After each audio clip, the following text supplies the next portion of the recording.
예, 문재인 대표 당내 분당은 없다 이렇게 이제 확언을 했어요. 뭐 분당 얘기가 나온 지 사실 제법 됐는데도 아직까지 뭐 이렇게 가시화되지 않는 것 보면 현재까지는 뭐 그 말이 맞아 보이기도 한데 지금 이 시점에서 이렇게 이제 확신을 갖고 얘기할 수 있는 건 뭡니까? 최근에 이제 주승용 최고위원이 정청래 의원의 공갈치지 마라라는 막말로 이제 사퇴를 했다가 최근에 복귀를 하지 않았습니까? 그 다음에 이른바 비노 중진이라고 일컬어지는 박지원 의원이 또 당내 특위위원장을 맡았고요. 안철수 의원은 지난번에 그 뭐죠? 그 국정원 그때 또 그 특위위원장을 맡았고 박영선 의원도 뭐 이제 뭐 특위위원장을 맡고 그러니까 이제 비노계의 거물들이 다 이제 이 뭐라 그럴까 당의 공식적인 틀내로 들어왔다 이렇게 보고 모든 것이 다 잠잠해졌다 이제 충분히 다 안정화됐다 문재인 대표는 아마 그렇게 판단을 한 것 같습니다.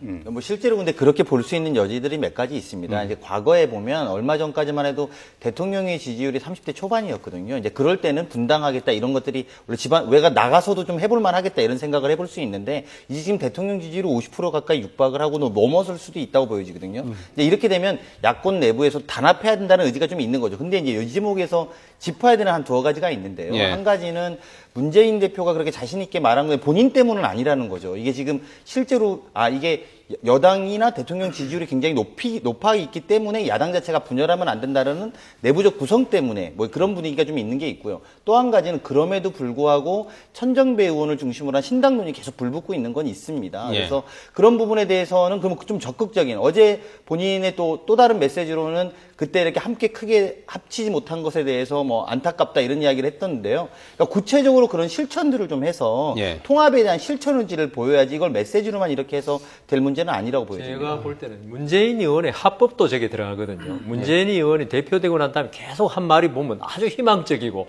잘 될 것이고 이런 투로 계속 말씀하셨단 말입니다. 당내에서 분란이 계속되고 있음에도 그래 지금 문재인 의원의 저 말은 어떻게 보면은 현상을 이야기하고보다도 앞으로 이랬으면 좋겠다. 본인의 희망사항을 이야기한 걸로 볼 수 있죠. 그러니까 이게 뭐 분당이니 아니니 하는 것은 결국 개개 의원이나 당원들의 어떤 자기 정치적 미래에 대한 판단 문제거든요. 그러니까 문재인 의원이 분당이 안 될 것이다. 그래서 안 되는 게 아니고 이게 그리고 우리가 북한에 대해서 이번에 말했지만 어떤 평화 분위기가 형성될 때 오히려 도발을 조심해야 한다고 북한에 대해서 이야기하지 않습니까?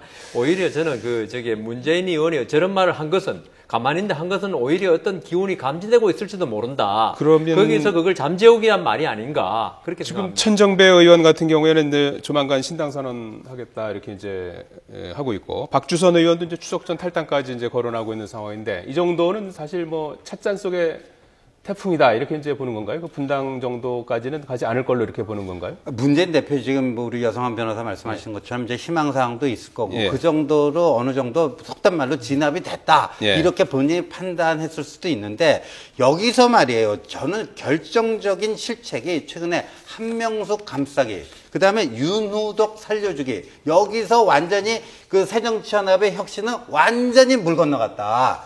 그러니까 9억이나 받아갖고 대법원 확정 판결 받은 사람을 무슨 뭐 정치적 희생양인 양 이렇게 대대적으로 선전하지 않나. 아니 그 자기 딸을 그 압력을 넣어서 그 LG 그 거기에 이렇게 그 입사를 시킨 그런 의원이 공소시효가 이틀이 지났다 해갖고 아예 기각시켜버리는. 이거를 일반 국민들은 어떻게 생각하겠어요? 이걸로 인해서 새정치연합의 문재인의 혁신은 완전히 죽어버렸다. 그러니까 이런 거를 하니까 지지율이 지금 더블 이상 차이가 나는 거 아니에요? 그럼 이 더블 이상 차이가 나면 새누리당하고 그러면 자기 그 새정치연합 내에서요. 이대로 가면 내년에 우리 총선 때 다 몰살당한다. 다 죽는다. 이렇게 되면 오히려 원심력이 더 크게 작용하는 건데 저는 그래서 한명숙 윤우덕 건이 오히려 분당 촉매제가 되고 있는 거 아닌가. 분당보다는 한편으로 뭐 당내 비주류가 당내 어떤 그 혁신을 어떤 그 생각하고 있는 건 아닐까요? 어제 같은 경우에 문재인 대표가 빠지고 비노 진영의 안철수, 김한길, 박원순, 박영선 의원이 모여서 화제가 됐습니다. 그리고 안철수 의원은 오늘 당의 혁신이 제대로 됐는지 국민에게 물어야 된다. 이제 이런 얘기도 했지 않습니까? 맞죠. 그러니까 실제로 보면 그게 분당으로 까지는 제가 볼 때 좀 약간 과도한 해석일 가능성이 좀 높고요. 진짜 이제 그것보다는 물론 그러한 문제점들로 인해서 과연 제대로 된 혁신을 하고 국민들한테 사랑받을 수 있는 정당이 되고 있느냐 이런 문제 제기가 될 수 있는 지점은 있을 거라고 보여집니다. 그리고 아마 안철수 의원, 박영선 의원 이게 등등이 이렇게 모여서 그런 문제 제기 또는 김한길 전 최고 대표까지도 실제로 좀 커다란 변화와 혁신이 필요하다라고 다시 한번 큰 결단을 해야 되겠다. 이런 것은 뭐 분당이나 뭐 이런 것들의 개념보다는 이대로는 안 된다라는 문제의식을 좀 가고 있는 건 확실한 것 같습니다. 그래서 이제 야당이 새정치민주연합 입장에서 보면 혁신위가 어쨌든 국민한테 새롭게 나오는 계기가 됐어야 되는데 그게 실패되고 있는 건 아니냐라는 내부 구성원들의 어떤 자성의 목소리 이런 것들이 나오고 있는 거라고 봐야 될 것 같아요. 저는 아까 그 신 의원님이 한명숙 이야기, 그다음 윤우덕 의원 이야기 하셨는데 그걸 왜 문재인 대표라고 그걸 왜 모르겠습니까? 그렇게 할 때 역풍이 근데 제 생각에는 한편 반대로 또 뒤집어 생각하면은 문재인 대표가 지금 절실하게 필요한 당내 화합이 있다. 내 사람 만들기가 필요하다. 그 윤우덕 의원 같은 경우에 문재인 대표의 어떤 진짜 징계 시효죠. 징계 시효 이틀 그 때문에 안 되는 거 이런 걸 쭉 보면요.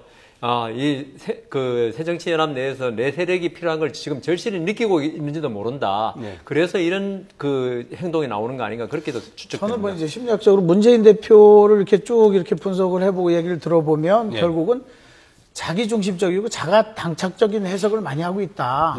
그리고 작은 정치를 너무 하다 보니까 큰 그림을 못 그리고 있고 오히려 큰 그림을 해서 대권에 욕심이 있다면 자기를 자꾸 내려놓고 자기 사람을 내려놔야 되는데 자꾸 그쪽만 챙기다 보니까 지금 나머지에서 지금 자연스럽게 안철수, 김한길, 박원순, 박영선 의원들이 모여서 결국은 무엇을 얘기하겠어요?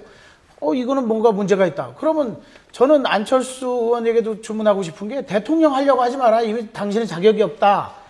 돈도 쓸 줄 모르고 큰 정치 못하게 국무총리 욕심내고 그중에 나머지 중에 누구 계세요? 박원순 시장 해갖고 뭔가 이루어진다면 저는요. 그리고 역학적으로 지금은 분당이 돼야 된다라고 저는 심리학적으로 봐요. 그렇지 않고서는 야당은 죽을 수밖에 없어요. 그래서 지난 그 4.29 재보궐선거에서 참패 이후에 문재인 대표가 자기는 대표직 유지하겠다 했을 때 비노 쪽에서 반발이 나오고 문재인 대표 내려와라 사퇴하시오 그랬는데 사실 4개월이 지났습니다. 그럼 문재인 대표의 사정이 좀 나아졌는가? 살림살이가 좀 나아졌는가? 절대 안 그렇다는 거죠. 오히려 그 당시만 하더라도 비노 진영이 그 문재인 대표를 공격을 하긴 했습니다만 구심점이 없는 상태에서 제각각 이렇게 하다 보니까 비노라고는 하지만 어떤 조직력이 발휘가 안 됐는데 최근에 어떤 흐름들을 보면요. 박영선 의원이 북콘서트에서 손학규 역할론을 얘기하면서 빨리 산에서 내려오는 게 좋겠다. 이렇게 얘기를 한 거라든가 안철수 의원이 과거 2012년 대선 때 있었던 비화를 마치 이렇게 다 공개할 것처럼 하면서 문재인 대표 쪽을 압박을 한다던가 뭔가 이렇게 공동 전선이 형성되고 있다라는 그 느낌이 듭니다. 그러니까 지난 4개월의 과정이 오히려 친노를 강화시키기보다는 비노의 공동 전선을 준비할 수 있는 시간을 준 게 아니냐 이런 해석도 가능해질 것 같아요. 그런 면에서 이제 아쉬운 점은 실제로도 이번 상황에서도 보면 한명숙 총리나 이런 데에서 가서 본인의 대표 행보를 하는 것보다 천정배 의원한테 행보를 하고 또 예를 들면 비주류한테 더 행보를 해서 당의 통합을 좀 더 강하게 만들고 그러면서 이제 좀 이렇게 강한 어떤 결단의 혁신의 모습을 만들었어야 되는데 아직은 이제 그런 부분은 좀 더 지켜봐야 되지 않을까 생각은 듭니다. 문재인 대표가 내일부터 1박 2일 동안 광주, 전북을 방문하는데 말이죠. 뭐 호남 민심을 좀 이렇게 돌리기 위한 그런 그 행보로 봐야겠죠. 당연히 그렇겠죠. 문재인 대표로서는 이제 호남을 어떻게든지 달래면은 이게 뭐 당이 안정화될 수 있다. 뭐 그런 명제에 사로잡혀 있는 거죠.